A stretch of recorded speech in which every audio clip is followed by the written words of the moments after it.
لە ڕاستیدا کێشەیەک هەیە، کێشەیەکی ڕەوای نەتەوەیە گەلێک کە 40 میلیۆنە لە ڕۆژهەڵاتی ناوەڕاست لە ناوچەکە بێ چارەسەر ماوەتەوە. هەموو ڕێگاکانی توندوتیژی شەڕ هێز تاقی کراوەتەوە کە قەدەغەکردن کە ئەنجامی نەبووە جگە لە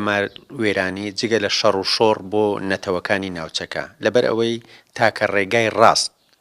چارەسەرکردنی کێشەی نەتەوەی کووردە کە بە چارەسەرکردنی بە پێدانی مافی بڕیاردان لە چارەنووسی خۆی ڕۆژهەڵاتی ناوەڕاست ناوچەکە ئارامی سەقامگیری بەخۆی دەگری. لەبەر ئەوە هەر کردەوەیەک کە دەبێتە مایەی ڕێگرتن بەتایبەتی لەو هێزە یایە لەو لایەنەی کە ڕێگای پەرلەمانی گرتیتە بەر، ڕێگای مەدەنی گرتە بەر، ڕێگای جەماوەری کە بە نەزەری من باشترین بەهێزترین ڕێگایە بۆ سەرکەوتنی میلەتان، ڕێگرتن لەوە ئەنجامێکی خراپی دەبێ بۆ پێکدادانی لایەنەکان، بۆ توندوتیژی، بۆ کێشە کە چارەسەری کێشەیەک ناکە کە هەزاران کەس کوڕی ئەو میلەتانەنەوەی ئەو میلەتانە بۆ ئەو خواستە دەسەڵات خوازیە سەپێنراون یا بەکوژ دراون. لەبەرەوە ئەم ڕێگایش ڕێگایەکی خراپە، ڕێگایەکی ناڕەوایە و چارەسەری کێشەکەش ناکە. کورد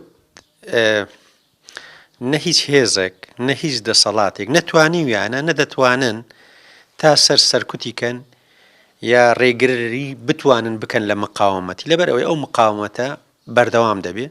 بەس هیوادارم مقاومەت ئێمە ینی ستراتیژی ئێمە لە ناوچەکە مقاومەتی جەماوەری بی، ئامادەسازی بی، بەرگریکردن بی بە شێوازێک کە دەتوانێت سەرکەوتن بۆ میلەتەکەمان مسۆگەر بکە. ڕاستی ئەم شەڕی دەوڵەتی تورک بەتایبەت ئەکەپە و مەهەپا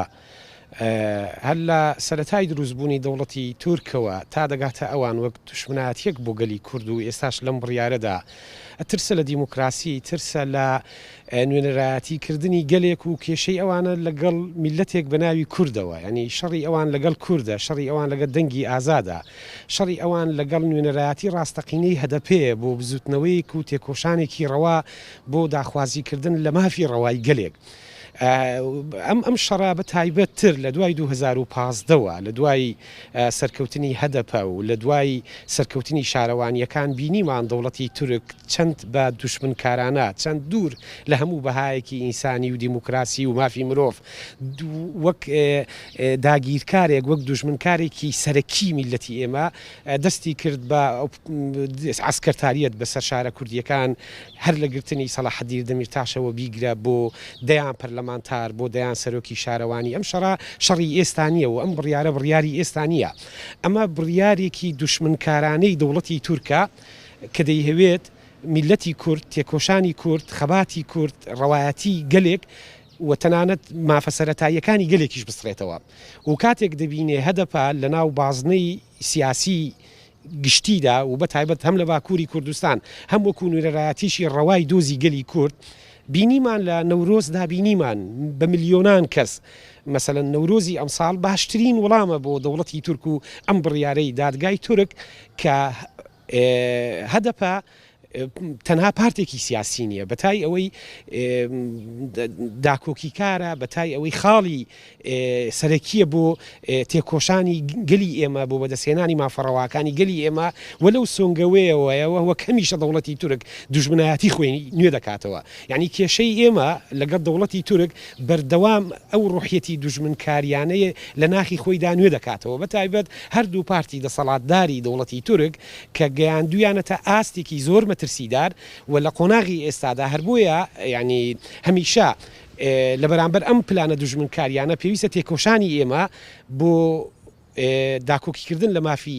گەلی ئێمە لە هەموو پارچەکانی کوردستان، لە هەموو تاکێکی کوردستان، لە هەموو ڕێکخرا و کۆمەڵی جیاوازی گەلی ئێمە فراوان بکرێت. دەبێت ئەم تێکۆشینە بێتە تێکۆشانی خەڵک و دەبێت جیاوازیەکان وەلا بنین و دەبێت پارتە سیاسیەکانی کورد ئیدی تێبگەین